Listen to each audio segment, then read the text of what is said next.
What's up, guys? It's Dave from the Erie Better Beer Bureau.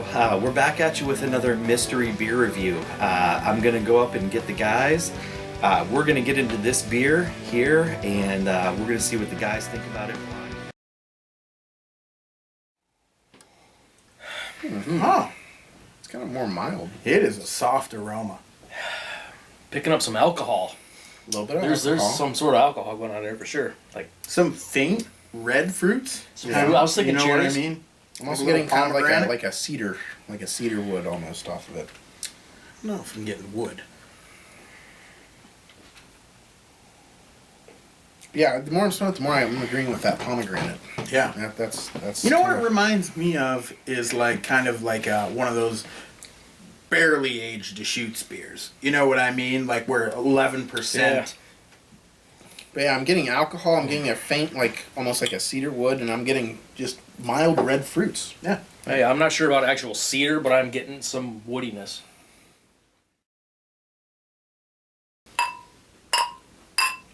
Cheers.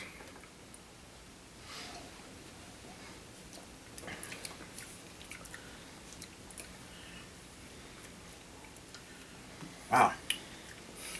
Wow. Kind of a unique beer. Thinking almost like an old ale.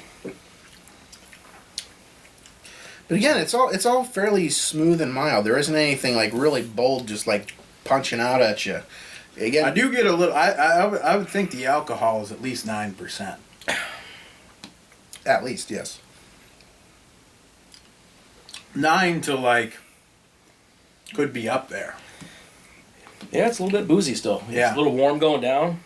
Yeah, I mean it's smooth. I'm thinking like the old, like the old ale characteristics a little bit. A little bit of like that, But like you say, it's- like the red fruit, like maybe cherries or something. It's surprisingly light on the tongue for an old ale. Though. Yeah, barrel aged stuff. That'll knock down the. Oh, I mouthfeel can't a little pinpoint bit. this. I still think it could be like an American brewed Belgian with a little bit of aging somewhere in there. I don't know. It's a little bit red and like light for an old ale. It's not as sweet or leathery as an old ale. Mm-hmm. Yeah, mild fruits. There is a nice, slightly alcoholic bitterness on the back end that does provide this beer some balance. And actually, well into the aftertaste, you do get kind of that bitterness kind of just grows a little bit as you drink. And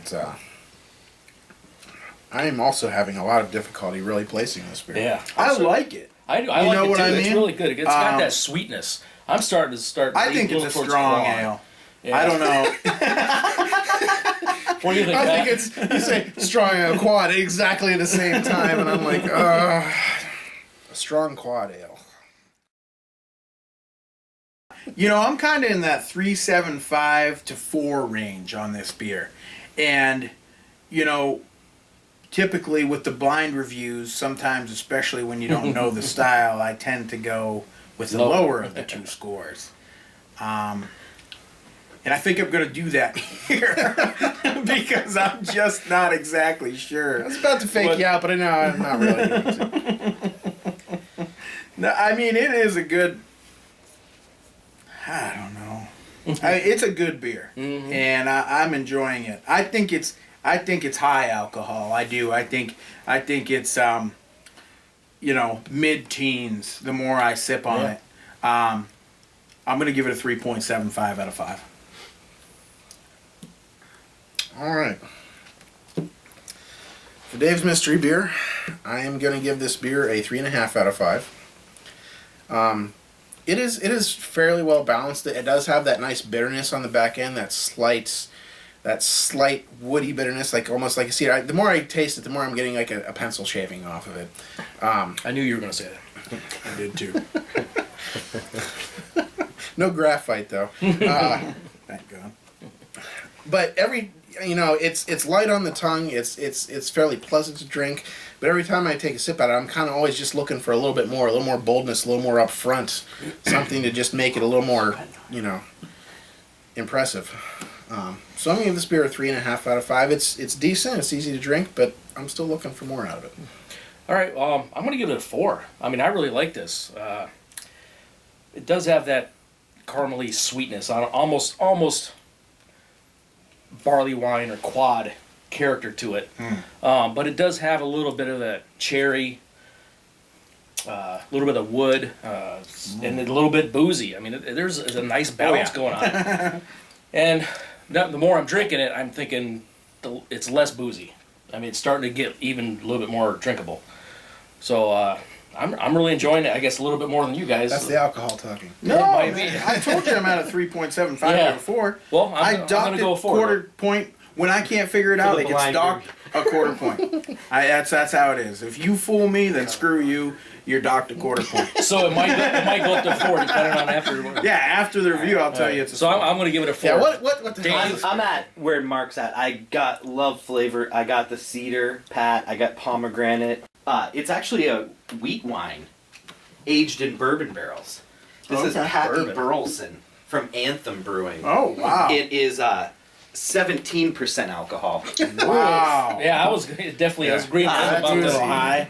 So 17% from Anthem, Pappy Burleson. Wheat wine. Uh, Wheat wine. That always throws me That- for that a little. throws all Yeah, things. yeah, we've done other wheat aged wines. in- Yeah. Wheat wine aged in bourbon barrels. so. Nice. Because sometimes those wheat wines just don't have that hardiness that a barley wine has. Right. You know. Yeah, and I want to say, let me check here. I'm not sure how long it says there.